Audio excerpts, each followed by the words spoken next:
So if and when you watch the videos for the class, one of them will go over the interface. I'm going to briefly cover just some of the bullet points right now.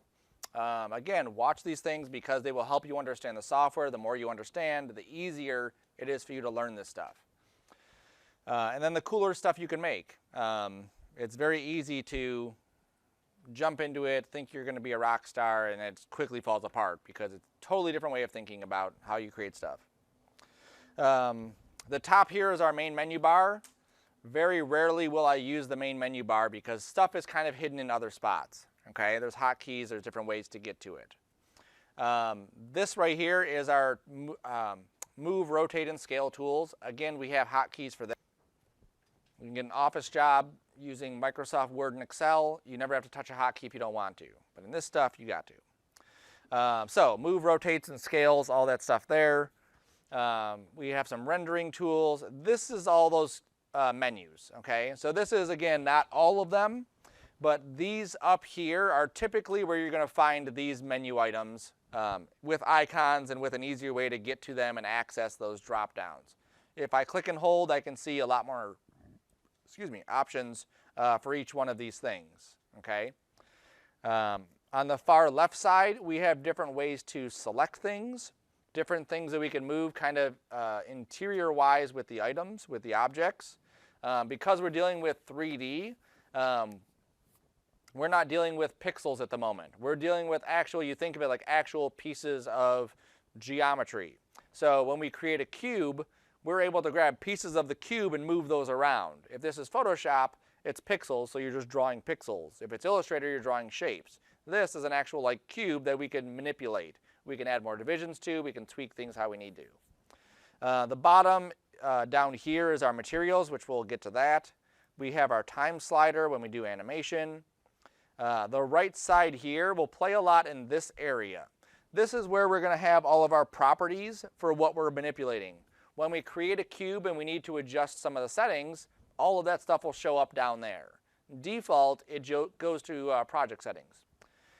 We also have another tab on the right. It might be hard to see, but it says layers.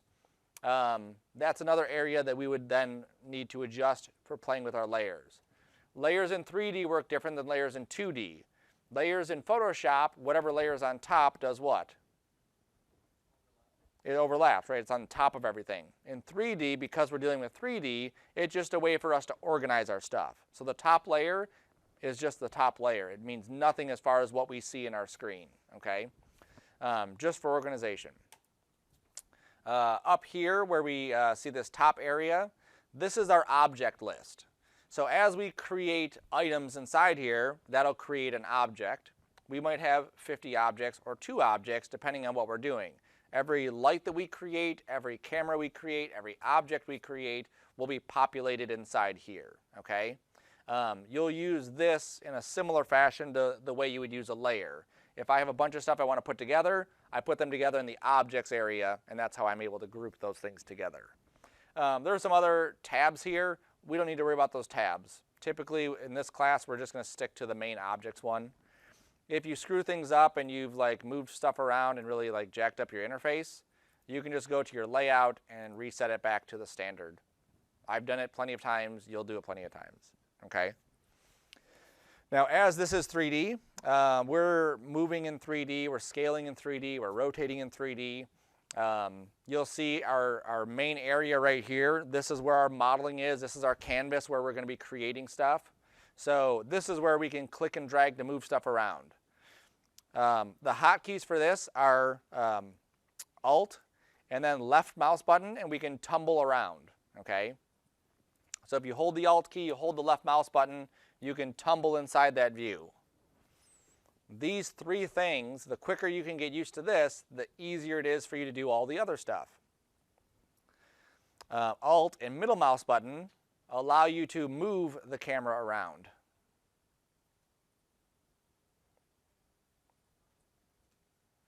Okay, Alt and left, we're tumbling. Alt and middle, we're moving. And then guess what the last one is? Alt and right for zooming, yep. So Alt and right, we can zoom in and out.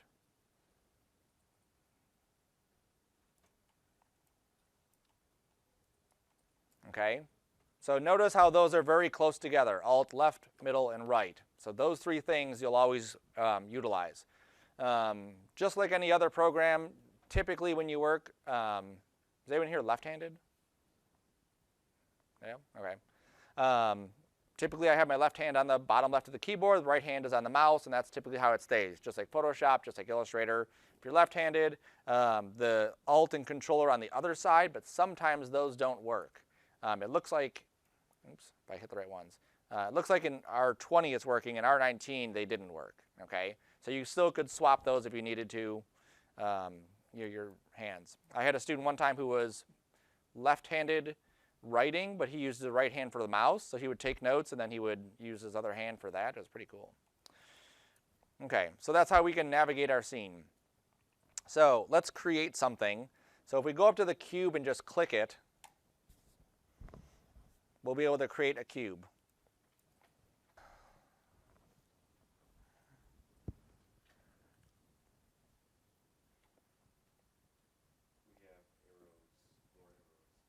Yep, so we have these three arrows. We have a cube, obviously. What about that bottom right corner? We got more stuff, more options. Notice if you don't have it selected, you don't see those options. You do have it selected, you do see those options. Okay? Depending on what object you have selected, you may want to see different things, right? So if we had 50 items in here, I may only want to see one item, so that's why it only shows you what you have selected, okay? Or the last thing you have selected. So we see stuff like basic, coordinate, object, and Fong on that bottom right.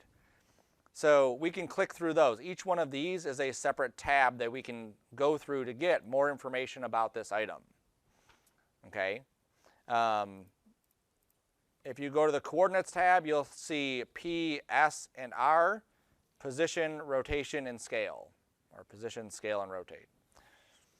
You'll see little arrows on the side. You'll see there's 3 for each one of these. Because it's 3D, we have these 3 different dimensions. You'll also see little circles. Those are our keyframers, okay? So everything in 3D will mean something. There's ways to manipulate the stuff, not just one way. So if, like, I'm going to compare Photoshop and Illustrator because we've used them. If you're in Photoshop and you want to paint something, obviously you can use the paintbrush, you can use a clone stamp, whatever. They're doing different things. Here we can use the move tool, which is what we're on right now. We can come in here and use these things, or we can do it other ways too. For now, we can just get used to using the arrows because most of the time we never want to touch these unless we know, like, I want this to be at a certain specific area, okay? If we go to the object area, I'm going to zoom in here so I can get this closer. You'll see we have different size dimensions and we have different segments, okay? We also have some things that are grayed out. We have some checkboxes. On the cube, we have 3 arrows. One's red, one's green, one's blue. We also have these little corner pieces here, and then we also have these little dots, okay? And again, each one of those means something. Each one of those is a way for us to manipulate this piece of geometry. What do you think the red stands for? Like, why is this one red?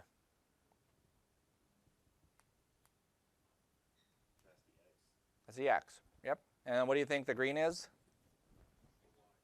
Yep, and then blue, Z. I was going to say, what do you think the Z is? Yeah.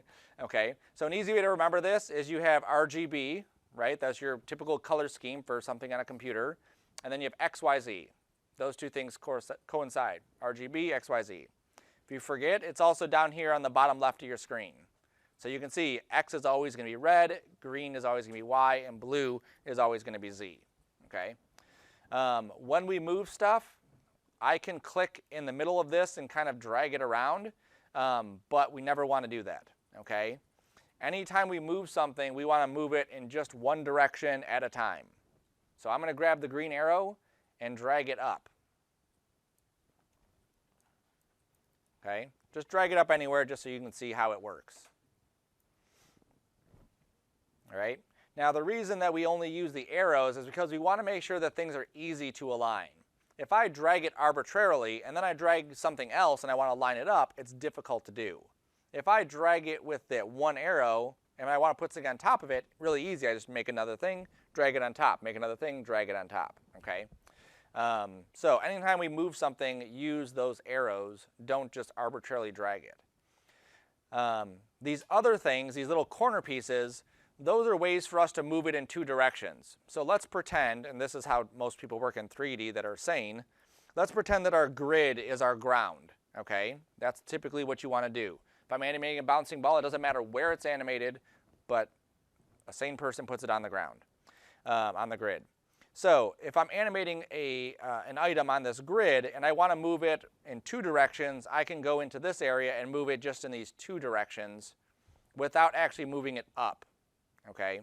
So that's what those are for. Again, just get used to using the arrows this way, or if you're moving it in two directions, you're grabbing two arrows, and that will take care of that, okay?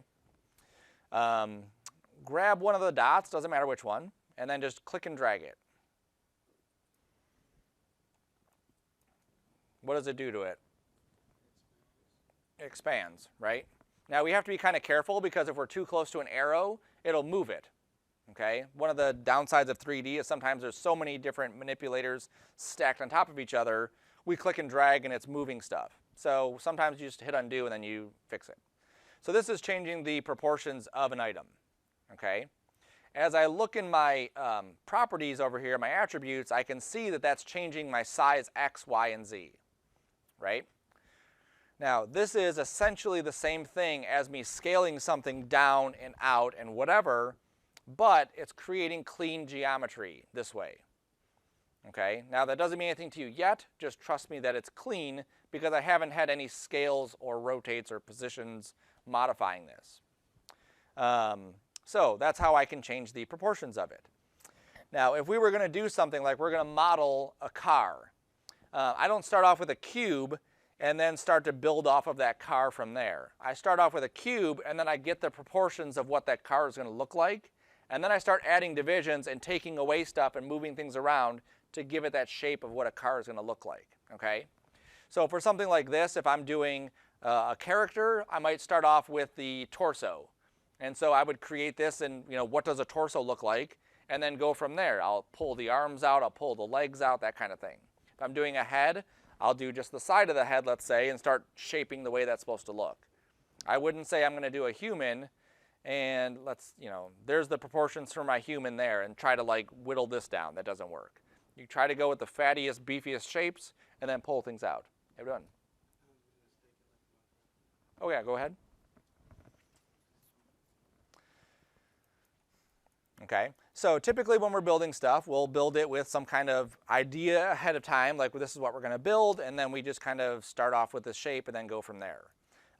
Some people will build differently. Some people will start off with that cube, and then they'll just grab points for the cube and just start tweaking what it's going to look like. It's a different way to work. It's not the way I'm going to teach it, okay? Down here in the properties, we also have things like separate surfaces. So click separate surfaces, and we'll see that nothing really happens, okay? What this is doing is initially what's happening is we have 6 sides to a cube. All of those pieces are touching each other, and they're all one shape. If I hit separate surfaces, it considers those 6 pieces now separate surfaces, okay? So ignore that. We'll just uncheck that. Some things will happen behind the scenes we won't see. Some things are right in front of our face. So now let's hit fillet or fillet, however you want to say it. Okay. Now what a fillet is it's a bevel. It's another word for it. It's just a rounding of those surfaces. If you look at any surface in the real world, what you're going to see is that the corners of those pieces have some sort of fillet or some sort of bevel or some sort of softness to it. Even my expo marker here, if I look very closely, I can see that this doesn't just come up. It comes up and there's a little bit of a rounding to it. Even my monitor, there's a little bit of an edge that happens right there. If we don't include these things on our surfaces, they tend to look very fake, okay? If we're building a desk, it's wood. You might not think that it would need it, but it does. Everything needs to have some sort of fillet on there. Depending on the type of surface, we'll control how big this is going to be.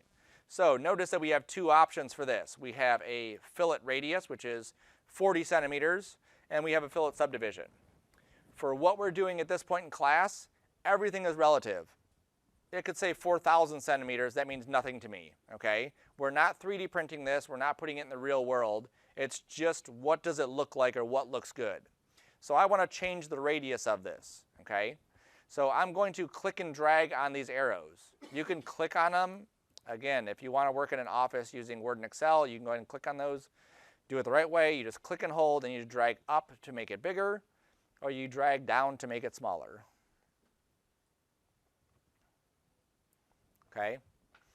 So drag it, give it some dimension so that it looks different than it did. Do you notice anything about our surface now that we've added that fillet? It's smoother, and did we also get another manipulator on there? Right, so now we have this thing, which is another way for us to control what that is looking like, okay? And again, it's just another option. Most of the time I'm satisfied with these arrows. Sometimes I do want to use that, I guess. Notice the other one too, it says fillet subdivision, okay? So click and drag that one down all the way to the bottom. And then notice what it looks like. So our smooth surface is not so smooth anymore, right? It's very blocky. And the reason for that is because there's no divisions. We start here, we end there, and it's putting this sharp line going from one side to the other. That's the kind of surface we may want. If you look at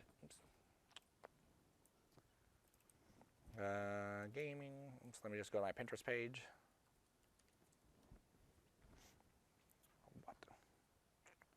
Yep. And here, and props. So if I look at some of these surfaces and I'm trying to create something like this, you can see how in some areas we have these nice rounded pieces like that. That would be inappropriate for having lots of divisions. But in some of these, like this one, you can see right there and right here that we have more of a faceted look to it, where we have just this like cut off side, these cut off edges, okay? So in some cases you may want something that's more blocky. In some cases you may want something that's smoother. You'll also notice on this, it is still blocky here, but if we were to get close to this, we would still see a nice little fillet going around, or a nice little bevel going around those edges there, just to make that nice and smooth, okay? So just more options that we can play with. All right, so now let's click on our cube and hit delete. Just a regular delete key. Click and hold on the cube and go to tube. Okay, so go to tube on the far right side.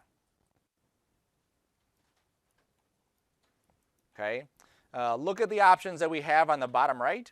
You'll see that we have things like inner radius, outer radius, rotation segments, cap segments, height segments, orientation, fillet again, and then those same things. We also have a brand new tab, which is slice. Okay, every item, every thing that we create in the software will have its own set of options, okay? It doesn't matter what they are, we just have to know that they're there and then tweak them.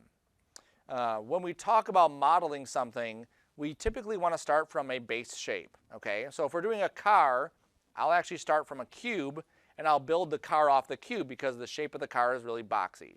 If I'm doing a tire though, I'll probably use a shape like this as my starting point. Or I'll use a torus, you don't need to go to this, I'll just show it, which is like this, it's like a donut shape, okay? So I may start with either one of these as my starting point for modeling something. And based off of my settings, I will adjust those things accordingly, okay?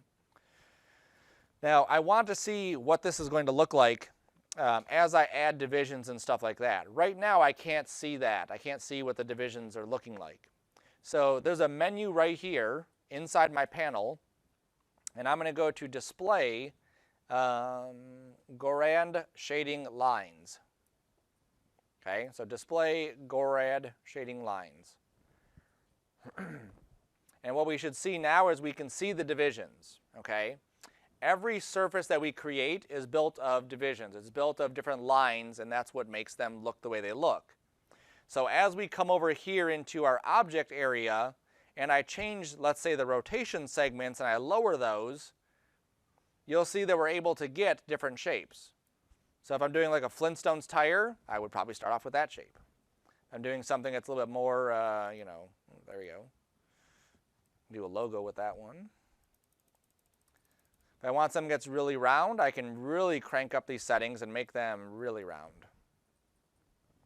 Okay? Now you'll see that works for everything. So you can see the inner radius, the outer radius, the cap segments, the height. Click and drag on any one of these and you can see how we're able to manipulate what that surface is looking like.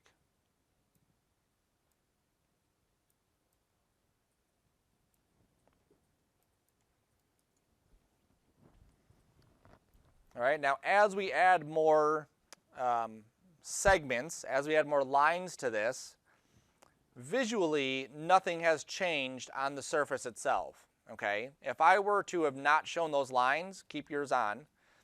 If I just went back to this, you would have no idea how many divisions I have there.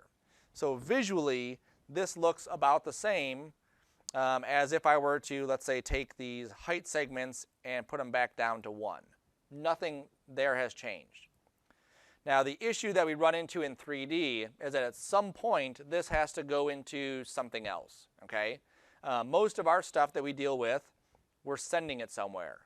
I have this cylinder I built. I want to 3D print it. So I'm going to export it. I'm going to make a file that will then go to a 3D printer, and then that will 3D print, and I'll have this tube as part of the real world. Or I want to put it inside of a movie. So I want to render this out and then drop it into After Effects or Premiere or wherever I'm taking this. When we go from this part into that other part, those divisions play a part of this, okay? Because the more divisions we have, the bigger those files are going to be and the longer it's going to take to go from A to B, okay? We'll get more into that. For right now, for the beginning stuff we're going to do, it's not going to matter too much, okay? But just be aware, we don't want something, I'll just put mine back on so we can see it. We don't want something that's going to be like that, because when we send this off, it's going to be a lot harder, a lot slower to export. Also, as we're spinning around our scene, sometimes it'll go super slow because we have so many divisions, it doesn't know what to do. And I will purposefully crank this up beyond anything I should do. And I will also go to cap segments. Look at that, you can't even see it now. And rotation segments.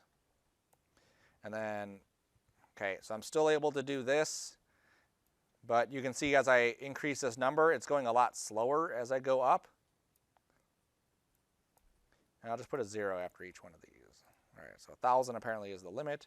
And this definitely is going a tad bit slower. Imagine I had 50 of these in my scene, it's going to make everything go even that slower, okay? So just be aware of that. It's nothing you have to concern yourself about with incredibly at the moment. Okay, the biggest thing is just make sure you're aware we do have these options here. And again, we have fillet, so we can again play with the fillet and see what that's going to do.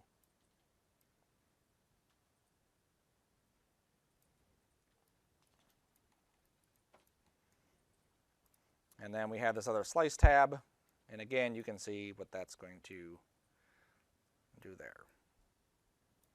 Okay, part of Cinema 4D, what makes it awesome is that a shape like that we could actually use for an animation. Even though it's kind of silly looking, people will use these things as just organic objects moving around or crashing or exploding or whatever, because it's all part of motion graphics. And motion graphics are more concerned with the design and look and the funness of it than trying to build something that looks photorealistic. Okay? If I'm trying to build a car, that might look like a weird piece on a car. But if I'm trying to do a motion graphic, I have a lot more freedom to do it that way. All right? So we're going to hit delete on that shape too. And let's go to just a basic pyramid. Okay. So now again, we get the same options. Here's the object size, here's the segments. There's also an orientation. Let's flip this one around. So right now the pyramid is facing up. I'm going to go and change this to a negative Y and have it face down. And you'll see all that does is just change how it created it. Instead of it being one direction, it's facing a different direction. And again, sometimes you want that to happen.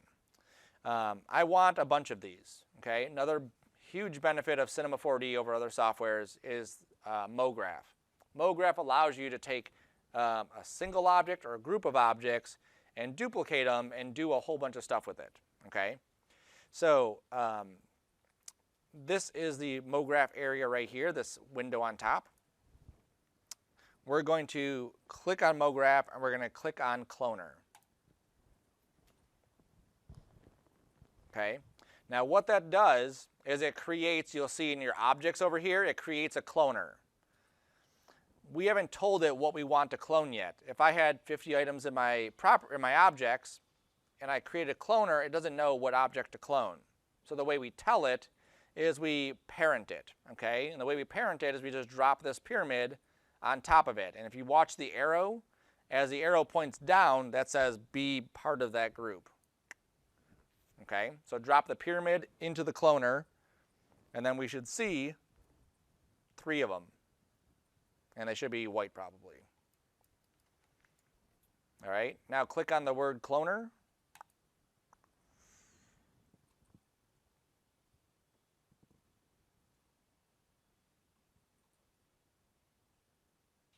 Make sure you drop pyramid into cloner. Is that what you did?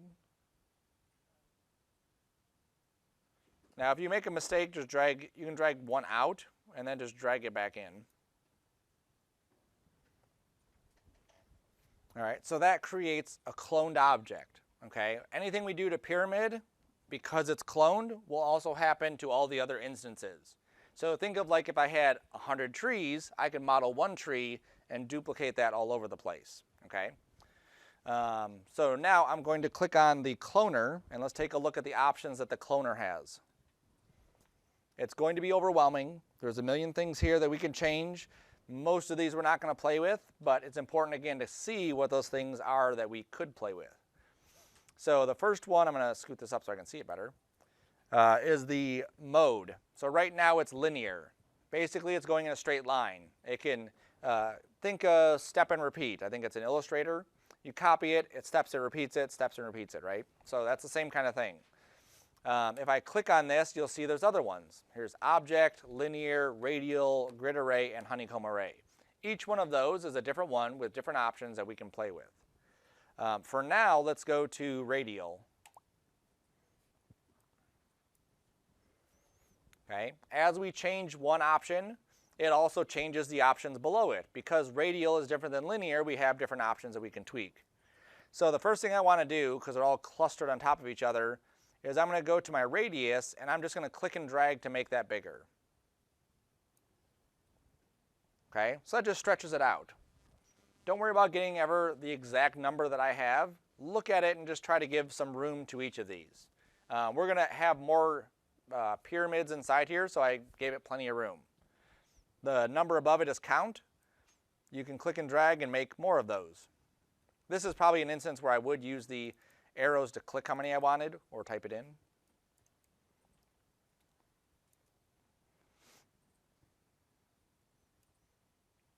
All right, we can also grab the cloner with the move tool and just scoot it up.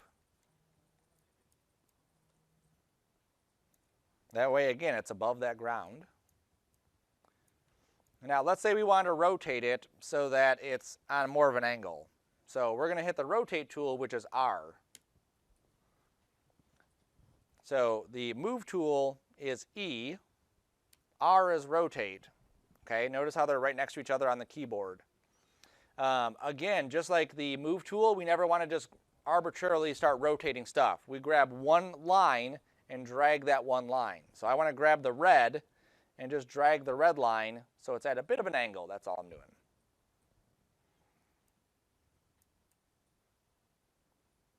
Okay. Now, you can kind of see the shape that this is, right? So on mine, all the teeth are pointing inward. Let's jump back to the pyramid and reset the orientation to a positive Y. And then you'll see how the teeth are then facing outward. So again, I'm looking at a different kind of shape. Everything that we do can be based off of basic shapes, basic cloners, even if we never modified what those original pieces look like and just kind of tweaked these kinds of things, we can create some very cool stuff. On mine, they're kind of overlapping, so I'm just going to give them just a little bit more push outward like that. There we go. Cool. All right, so that's kind of cool. We can also do things like changing the angle of where these are at. And this can be animated. Everything that you see these little circles for, that can be animated. So if I wanted to animate this thing kind of like growing, I could do that. In this case, we're not going to do that. There's also a transform for this, and there's also what are called effectors, which we'll eventually get into. Okay. Cool. One of the things that really got me excited about 3D when I got into it was dynamics. Being able to take a collection of objects or one object and have them fall or break or interact with the environment. It always just, like, I love that. So we're going to do that to this. So we're going to go to the cloner, and I'm going to click on tags at the top. I'm going to go to simulation tag, and I'm going to say rigid body. Okay, now what we'll see is on the right side of the cloner in the object list, it created a little icon right there. Okay, tags, simulation tag, rigid body. This is kind of like a property for that item. Okay, we're basically saying this item here is going to be a rigid body item, meaning that it's going to have dynamics. So when we do hit play, it's actually going to fall down. Okay, so let's hit the play button. So on the bottom of your screen, you'll see the play button. You can hit play, and then it should fall. Woo. And then when we hit pause and we rewind it, it should go back to where it was.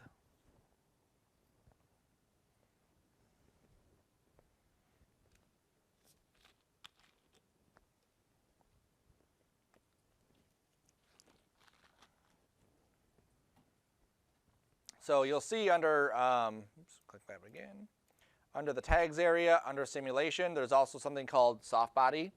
So what do you think that's going to do?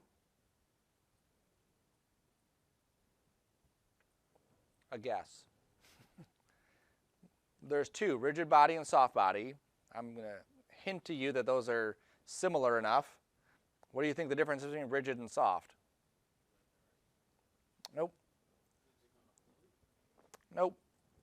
Think about the word rigid or the word soft. Rigid is hard, soft is soft, right? So the kind of surface that we're dealing with. Now, right now, we don't notice a difference. It's just falling, right? We don't know how it's going to interact with the rest of the world. So let's put something in here and we'll see how that interacts, and that'll give us a better indicator. So I'm going to click on this. This is floor. Okay, and you'll see it creates just this floor plane in the middle of our scene.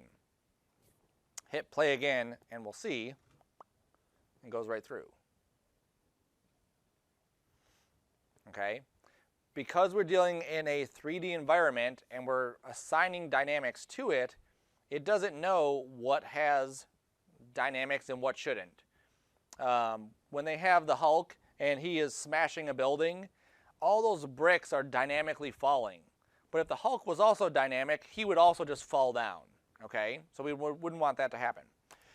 So we have to assign this item is dynamic, this item is dynamic, these items are not dynamic. Okay, so right now the ground is not dynamic. There's no interaction at all with it. So we're going to go to that same area. So I make sure the floor is clicked. Make sure I go to tags. And under simulation, I'm going to say this is a colliding body. Okay, now that's going to say when this falls, collide with the ground. So now I hit play again, and you'll see how it then interacts with the ground. Now every time I play this, I always pause it, I rewind it to the beginning, and then I hit play again. Okay, if I didn't do that, it might freak out. I can also look at what happens when I move my item up further and then drop it.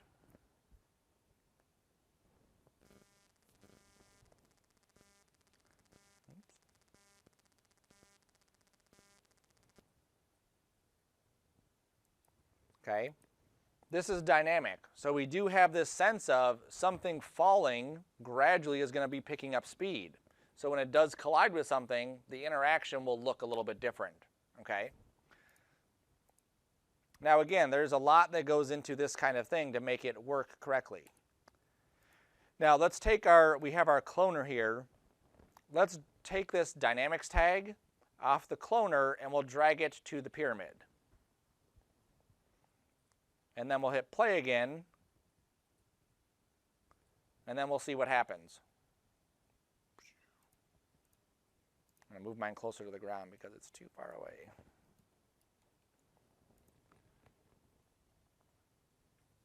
Okay, so notice now how the dynamics for this are not affecting the whole object. They're affecting the individual pieces. Okay, simply because this tag is here, not on the cloner itself.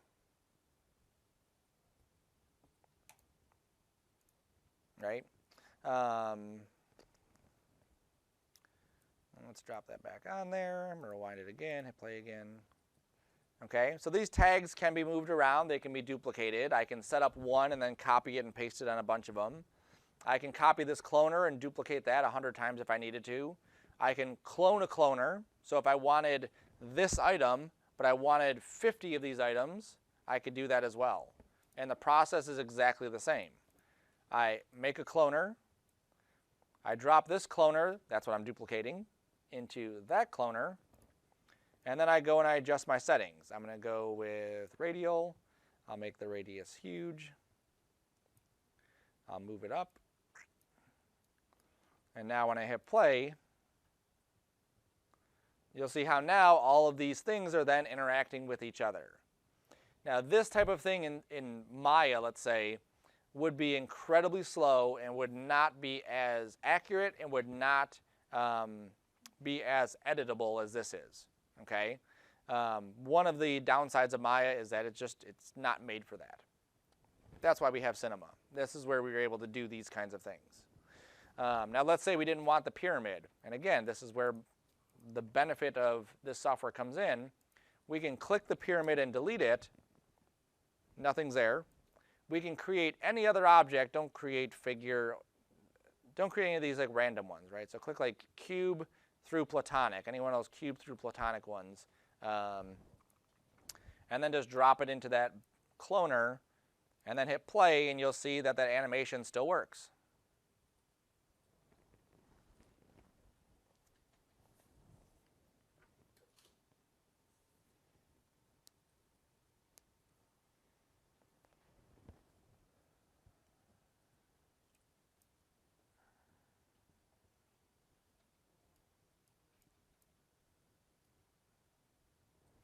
And then again, if I start moving that dynamics tag around, it'll control whether it's affecting the entire group or it's affecting just the individual objects.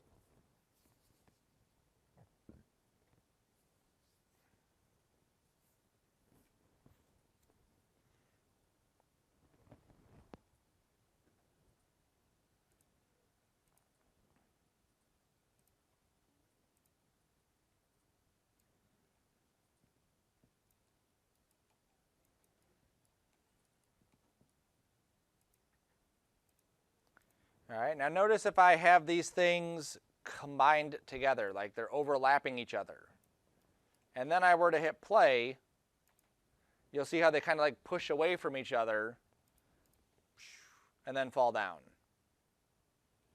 Okay, they're calculating. These two items are overlapping, so it pushes them apart, and then it starts to do its simulation.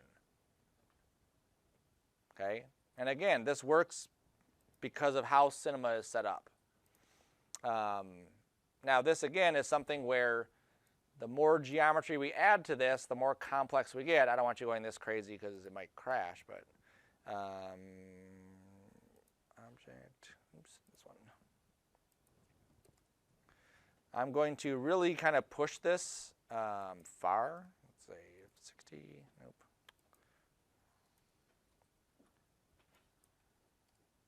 There we go. Okay, so now I've duplicated. In my case, I have this capsule. I've cloned that. then I cloned that, then I cloned that. So we're looking at a whole bunch of geometry here, and I'm going to even clone it a bit more. Let's go to 25. There we go. So now if I were to hit play, you can see how slow this is going to go. Okay? And actually that first frame was slow because it was calculating all those intersections, and then it sped up. Okay? It's still going pretty slow, but definitely not as slow as, you know, or not as fast as it was a minute ago. Okay? Now, part of that, like we were talking about at the beginning, if I were to go into my capsule and I changed, let's say, my height segments here, let's say I did 1 in the height,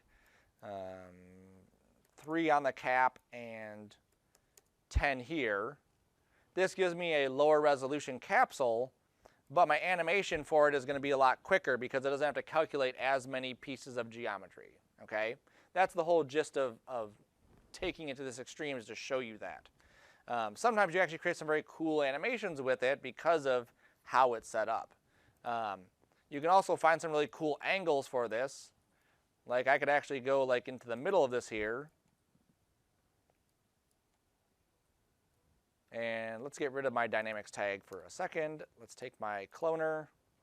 Let's push the radius out a bit. There we go. And this is going incredibly slow because it has to update every single one of my cloners. Come on. There we go. So I don't think they're touching now. But something like this, I could use as for an animation. I could have each one of these things kind of spinning independently. I could have a camera flying through this. Again, one of the great things about 3D is it's not just about building things or looking at it from one angle. It's about creating something that you can do 1,000 different things with. And at any point, we can go in here, and I'm going to rotate this. Oops, that's the wrong direction. This way? Nope. That way. Maybe I'll go 10 degrees. There we go. Look at that. That's nice, right? And I could fly, again, a camera right through the middle of this, and that might be like a cool little animation, a cool way to start something off. Or I might have it out here and just showing different pieces of it. Or I might have all the things falling. Or I might have, you know, again, whatever my ideas are, whatever my creativity is, this is a tool to help me get to those points. Okay? All right, so let's go to a new file. So hit Control-N. That gets rid of our stuff that we had. Okay? You'll note with Cinema that it didn't ask us to save anything. It actually keeps your stuff open. One of the nice things about Cinema versus other 3D programs, under Window, you'll see that your other documents are there. So if accidentally you hit Control-N or you lost your stuff, check that and see if it's kind of hiding in the background. So, what was that? No. So our first assignment is going to be a text assignment. We're going to be animating a piece of text. There's a couple ways to animate text, or to build text even. We're going to start off with the easiest way to build text, or the old way to build text, then we'll get to the easier way, okay? So under Create Spline is text. You can also find that under the spline area here and text, okay? So either way, it's the same exact text. I just need to get to that text somehow. You should see some familiarity with the same options you would have for other types of text tools, right? So font, alignment, spacing, that kind of thing. It is possible also to bring text from Illustrator and bring it into this. So if you had a specific font, a specific style or paths or whatever it is, you can bring those into Cinema. The nice thing with Cinema's text tool is how editable it is, okay? Some softwares, it'll be just like font, size, bold, that's it. If you want to move stuff, you grab the letters and you move them. Here we have a whole bunch of stuff that we can really tweak and customize. So type in your name here. So I'm just going to type in Sean in all caps.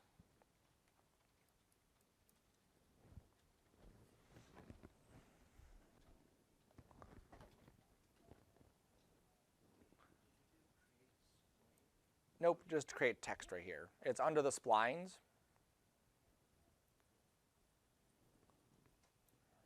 Yep. And then if you click on it in your object mode, you should be able to see the properties on the right to type it in under object. Yep, there you go. Now you'll notice something that looks different about this one versus the other one. So when we were working with that piece of geometry before, it was gray and it had some shading to it. This is just lines, okay? So this is not actually a piece of geometry. It's just like curves like you would have in Illustrator, but there's no fill to it, there's no surface to it, okay? So that's where we're gonna come up to, always the wrong one, this one. This little box here, and we're gonna go to extrude.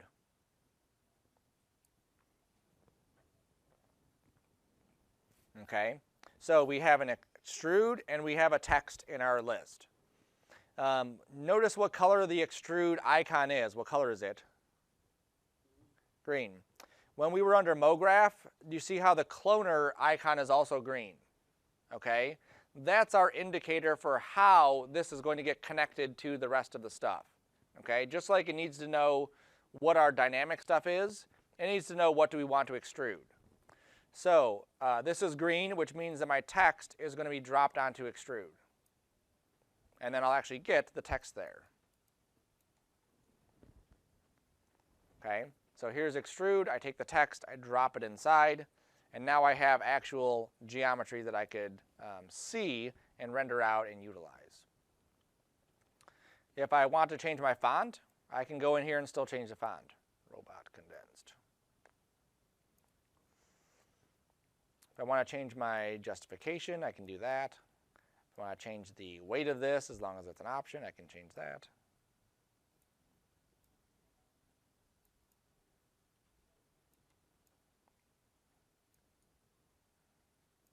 All right, now one thing that is important that we should talk about too is the spacing between all of the different letters, okay?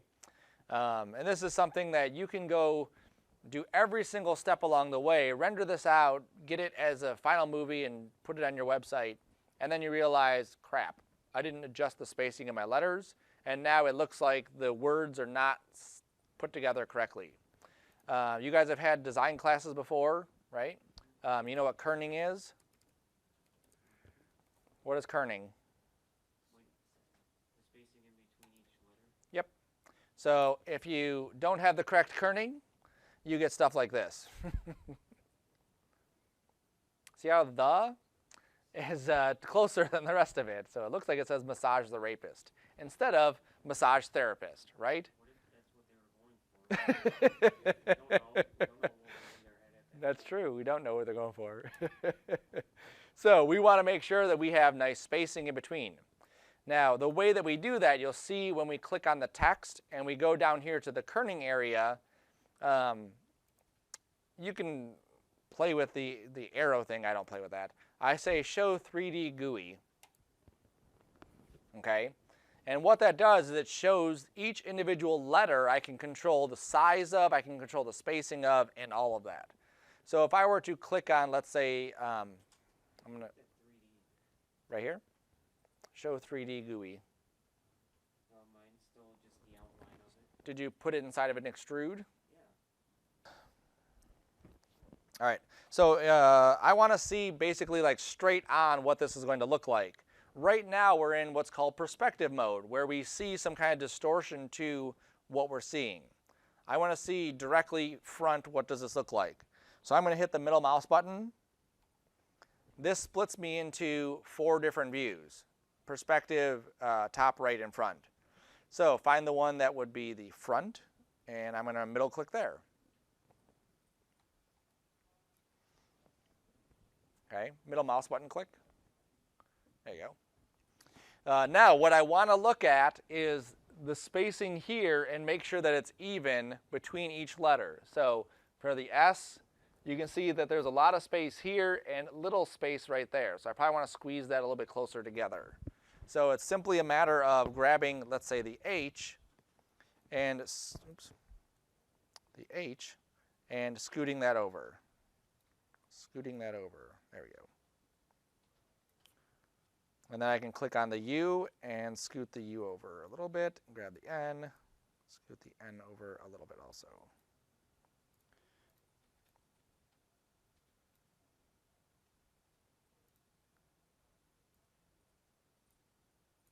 Okay, all of this can be adjusted afterwards too, but we don't want to get too far or too deep into the project before we do that, okay?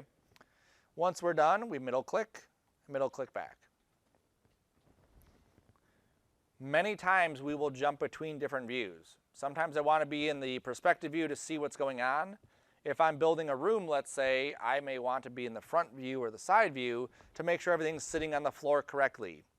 Plenty of students in the past, they build these awesome rooms, they render it out, and then everything's floating because they didn't pay attention to where the floor was in their room, okay?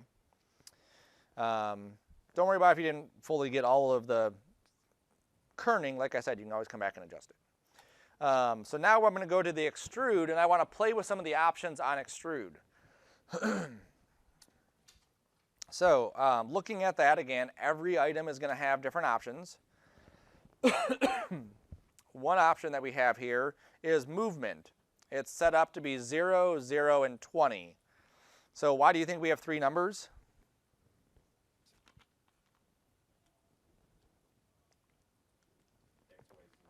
XYZ. Yep.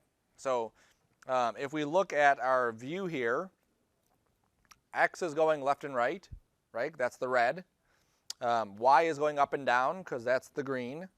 And if I come around to this side, Z is going backwards. So it's going like the depth way of that, right? And if we look at this, 0 in X, 0 in Y, and 20 in Z. So just by adjusting that 20 number, we can control the depth of this. So again, you can type stuff in, you can click and drag. If you ever watch tutorials, I watch loads of them. Some people are very specific because they want you to end up with the same exact results. I recommend find out what's going to look good for you and make that work, right? So if I type 46, doesn't mean you have to type 46. You can type 40 or 20 or whatever is going to work. Sometimes, depending on your font, you may want something a little bit lighter. If I had something scripty, but it was really deep, that might look weird. But if I had something big and blocky and it's deep, that might look really cool. We also have subdivisions. It's going to do subdivisions in that depth. There's no reason to. There's nothing going on right there right now. We also have ISO subdivisions. Anytime we deal with anything that says subdivisions, we need to see what the subdivisions are. So we have to go under display. We have to go under that shading lines so we can see it. Now sometimes we won't see anything. I can play with this number all day long and it may keep the exact same value. Nothing's changing out there. Just accept the fact that everything isn't going to change all the time when we start tweaking stuff, okay? We also have something called flip normals. Let's say that this number was not 9. You don't do this on yours. Let's say it was -9, okay? That could have taken my surface, and instead of extruding it this way, it could have extruded it the other way, and then that makes it inside out, okay? In 3D, you can have surfaces that are inside out, and they render weird. We don't need to worry about that at the moment because everything should be good. There's also hierarchical.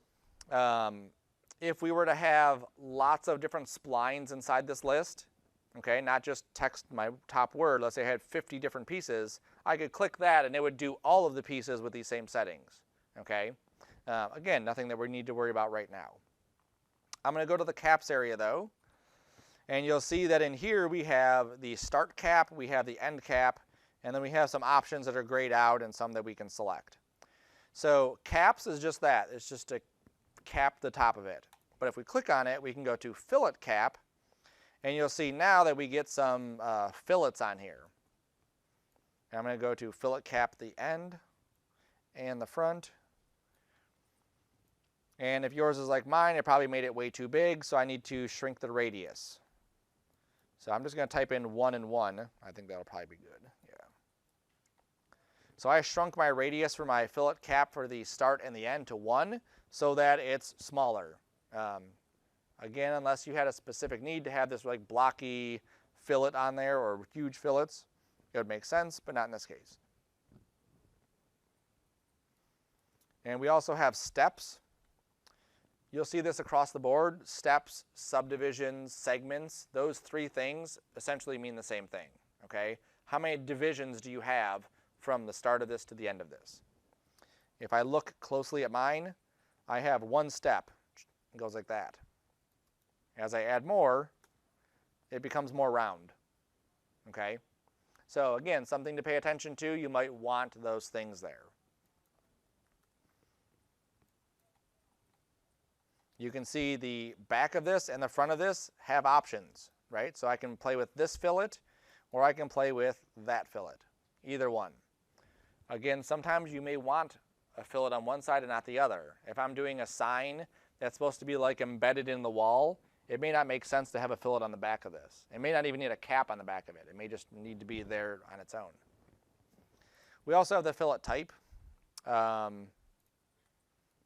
More stuff you can kind of play with. So if I went convex or half circle, you can see how now the bevel is kind of like outward. If I went to linear, it would just go straight. If I went to concave, it would go downward. If I went to two steps, we would get this kind of thing, okay? Again, more options that you can play with. Most of these things will have that kind of setup. You may not have this, so you'll have to look at mine just to see it. There's hull inwards, okay? Where if we look at, oops, that's the side one.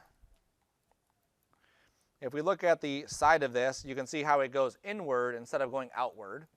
Again, something you may want at some point. And then we also have hull inwards or hull outwards. Okay, and that's controlling how the holes in your shapes are going. If you didn't have an A or an O, a P, something like that inside your name, you wouldn't see it. Okay. We also have constrain. Okay. Now note how when I click constrain, my letter S gets a bunch of divisions on it. So what happens is we have these curves that we created initially, my initial word, Sean. Then I added it to an extrude, which then gave it the depth. We added the fillets, which gave it this thickness to it. When you don't have this constraint on, sometimes it goes outside that boundary of where your curve was, okay? So imagine that your curve is right here. Sometimes it just notches it out a little bit. Constrain means that it's going to scale the entire thing in so it fits exactly in that curve. Something you may want, again, something you may not want. We also have create single object. Doesn't look like it's doing anything, but it is. And then we also have this type at the bottom, which is quadrangles. So you can see how it's separating those. We have triangles, and then we have n-gons. Okay. As we get more in depth into 3D, we'll start playing with these and a lot more of what we need to utilize. But essentially what this is doing is an n-gon means any number of polygons, any number of divisions. If I had 4 lines connected, do you remember what that's called from math class? Quadrilateral, or a 4-sided polygon, right? That's what that is. If we had 3 sides connected, that's a triangle, okay? In 3D, those are typically the 2 things that we work with. And n-gon just means that you can have any number of sides connecting. Now, for this, it's fine. It's not doing anything. But let's say that I wanted to deform the surface. Right now, it's going to treat that front face as one face. So even if I were to try to like bend the surface or have it kind of jiggly or anything, it wouldn't work. It would just not, it wouldn't do anything, okay? So sometimes this is acceptable, sometimes it's not, okay? And again, we'll get into that. All right, so create the text, drop it into an extrude, tweak your settings, and we're able to get this. So now delete that. So that's the old way to do things, or the long way to do things. Now we're going to use MoGraph. And in MoGraph, under this menu here, there's a whole bunch of different things we can do. And the cool thing is that they all actually work together.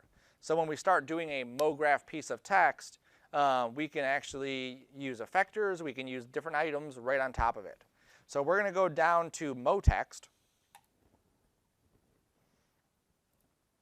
And you'll see under the object, you can type in your name again.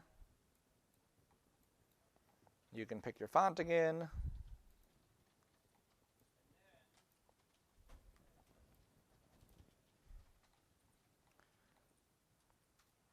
We can show our 3D GUI and adjust the kerning again.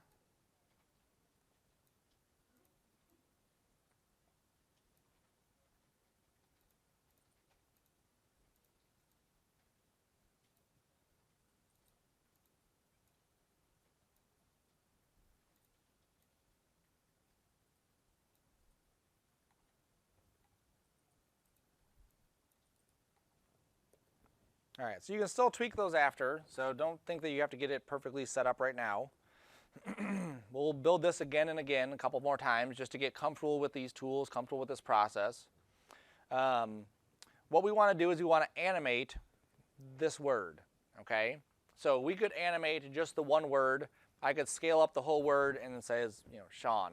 Very boring, but it could just do that. What we also can do is animate each individual letter. And that's essentially what we want to do, is animate each one of these letters scaling up from nothing, okay? So because this is MoGraph, we can do that very easily, okay, with just a few steps. So I'm going to make sure that my Mo text is selected. I'm going to go to MoGraph at the top, Effectors, and I'm going to say Plane. So I make sure my Mo text is selected. I go to MoGraph, Effector, and Plane. Now what we should see is our text moves, right? Everyone's text moved up, okay? This effector is basically controlling all of the text right now. We haven't told it just to control a piece of it. We haven't told it how we want it to move. It's just default settings, move up. And that way we know it did its thing. We also don't see any, we see the plane here, but it's not like inside that or anything, right? Click back on your Mo text and then go to letters, there it is. And we should see in letters, there's the word plane, okay? That's what shows us that our plane effector is connected to our Mo text. If we were to click on this and delete it, it would go back to where it was. If we drug the plane back in here, it would go back in there, okay? And the reason for that is we might have 10 different words or 10 different things that we all want to be controlled by the same item, okay? And so we might use this one plane to control those 10 different things. Think of, again, like we would have a forest of trees. I may have trees, I may have bushes, I may have rocks, and I want all of these things to be controlled by one effector, kind of controlling them scaling up out of the ground or them falling into the earth, right? So all of those things could be controlled by the same item. All right, so that plane effector is now affecting it. So let's control what the plane effector is doing. So we're going to click on plane, and we'll click on parameters. Okay, so click on plane, click on parameters, and then we see in there it says transform mode is relative, it says position, and there's a check mark, and then you'll see that the Y for the position is set to 100. That's how far it moved up, okay, and move the entire thing up 100 units. We want to scale these into position, or scale these into place, so we're just going to uncheck position, and we're going to check scale. So what are our scales set to? 0. You would think 0 means scale to 0, but it's actually relative to where it's currently at, okay? So what we want to do is set this to be uniform. You've seen the word uniform before, like in Photoshop and Illustrator. What does that mean? All the same, right? So instead of us punching in the value for X, Y, and Z, we just punch in one value and it knows they're all the same. Now we're going to type in -100. Oops, not -100. -1, sorry. And -1 means go back to 0, okay? Because right now the scales are at 1, so -1 is 0. As long as we know that, we're good. All right, so now all the text is gone. We can't see it, but it's like super duper scaled down. Now we want to control where it is that actually it's scaled down to 0. So that's where this comes in, fall off. So if we go to fall off, we can create what's called a field. And the field is very similar to a volume or an area that we want to say, this is where I want this to be scaled, and then we can move it and say, this is where I want this to not be scaled, okay? So I'm going to click on linear field. And what we'll see is that part of our text comes in, or part of mine did at least, yours may not. Up here at the top it says plane, and then it says linear field, okay? If I move this linear field, you'll see how my text can shrink down or get bigger. Okay. Now it's also scaling from the middle, which is kind of weird. I don't want that. I'll fix that after. I'm just going to set some keyframes on this. Okay. So I'm going to make sure that my timeline is at 0 right here. Okay, so my little green tick mark is right there at the beginning. I'm going to slide this manipulator all the way past my name so that I can't see any of my letters. Okay, so nothing's on screen. My tick mark is here. And then if I go to the coordinates for my linear field and just click on the X one, that will set, bless you, oops, sorry, this isn't my linear field, I didn't click on that. Linear field, there we go. And then click on the X linear field position. That will set a keyframe for that field to start right here. Okay, so I'm saying at frame 0, the linear field is going to be on this side. Then I'm going to slide up to, let's say, frame 70. Drag this over so that everything is on screen. And then click that again. And then if I hit play, I should get that. All right, so you will notice little things that you might miss. Depending on what you've clicked or what you haven't clicked or any of that, something may not work out. So that's where that troubleshooting that we talked about last class comes in, of being able to diagnose, like, where did it stop. In any one of these steps, so I'm going to go back to my motext, I'm going to go back to my letters, and you see the word plane is here. Like I said, if that's not in there, none of this works. Everything else can be set up perfectly, but if that one thing isn't set up, it won't work. So I have to know, okay, this isn't working. I'm going to go start at the bottom. Here's my motext. Something should be here. It's not there, so I'm just going to drag it into that. Okay, and then it works. If that didn't work, I would then go to my plane, go to the fall off, and make sure that linear field was here. If linear field wasn't there, again, I would go into this, drag it in. Again, nice that you can just drag things, like there's a window, this needs to be there. You can just drag it into that area to get that to work. Okay, now I don't want this to go from the middle. I'm going to go back to my plane, go back to parameters, and I want this to, nope, let me see, where was that at? There it is. On my motext, you can see how there's a dot right in the middle of each of these, right? So that's where it's actually scaling up from. Okay, so it's basically considering that to be its pivot point. So I'm going to go into my motext, go into my object, and where is that at? Somewhere inside here, that's coordinates.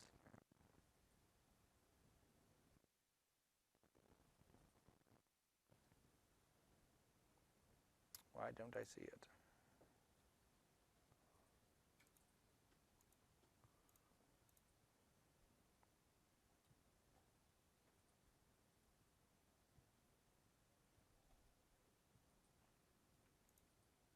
Caps are there, yes. There it is, sorry. It's under letters, that's where it is.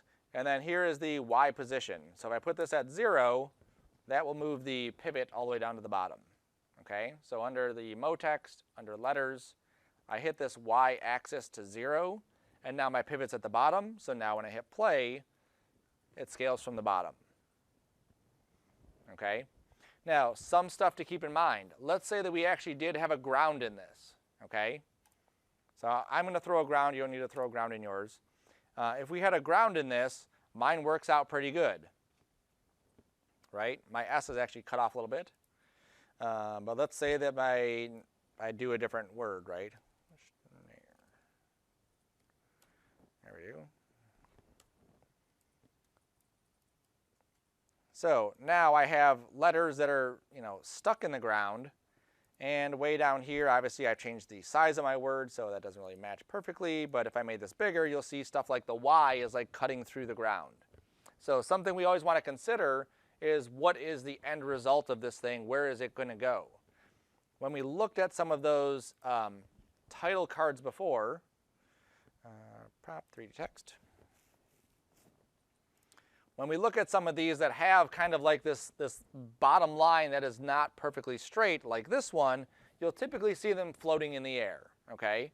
Other ones that you see, like this one, very deliberately on the ground we can see, so all those bottom lines have to be lined up perfectly. So that might mean changing fonts, changing words, tweaking things like that in order for this stuff to work out correctly, okay? So just something to be aware of as you're doing your stuff. Go back to Sean. And again, it's great. I can change my name. Everything from the start of this to the end of this works. If I'm doing something for, let's say I'm doing something for the Lions, I have the titles for the players that come out. I can do one animation, save it, render it out, do whatever, change their name, do it again, change their name, do it again. And I don't have to worry about rebuilding everything from scratch, okay? And really, when you build that kind of thing, you're just saving yourself a whole lot of time. The first one might take you 5 hours to build and set up and tweak and blah, blah, blah. Everyone after that is just a matter of adjust some stuff and that's it. All right, so let's adjust something else in here too. So I'm going to go back to my plane. I'm going to go back to my parameter. And I'm going to go to my rotation and rotate this 45 degrees, I think. Let's go more than that. Let's go 125. There we go. Okay. So my first H I did as 125. And now what we should get is that's added into that animation. Instead of just scaling up, we now have it like rotating and scaling into position.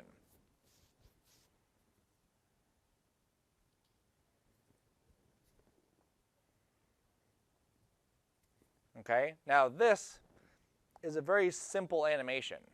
This can get much more complex. We have one effector on here, which is this plane. We could add other ones to this. You don't need to do this right now. You can play with this afterwards. But under effector, I could add things like random. And if I go to fall off, I drop this linear field in here. I'm going to say scale, and I'll put this at that. I'll hit play. All right, not really seeing anything happen there. Let's go to rotation. I'll make sure it's still affecting it. It is. There it goes. Put those back to where they were. Come on. Okay, so now instead of the rotations all being from the same direction each time, I'm getting some random rotation on those. Also, their scales are a little bit more random. I can also go here, go to MoGraph, go to Effector, and delay, I believe I want to do. And plane. You'll see how I'm dropping that plane in there every time. So now I have a little bit of a delay as these come up and move around. Oops, blend, I want spring. That's what I want.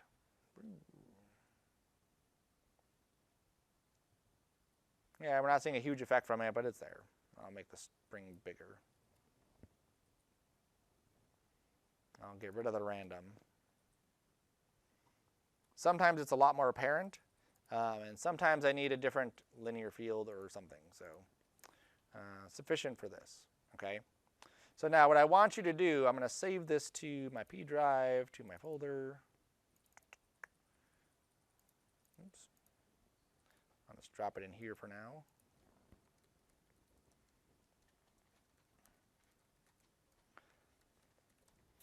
I want you to take the rest of the class, make a new file, and then do this again. Make a new file, do this again. Do it a few times to get used to this process of working in Cinema. Pick a different word, get used to it. Next week when we come in, we're going to be taking this to the next step and actually doing a full-blown scene with animated text. Okay, so the more comfortable we are with just the basic stuff, the easier it's going to be for the other stuff.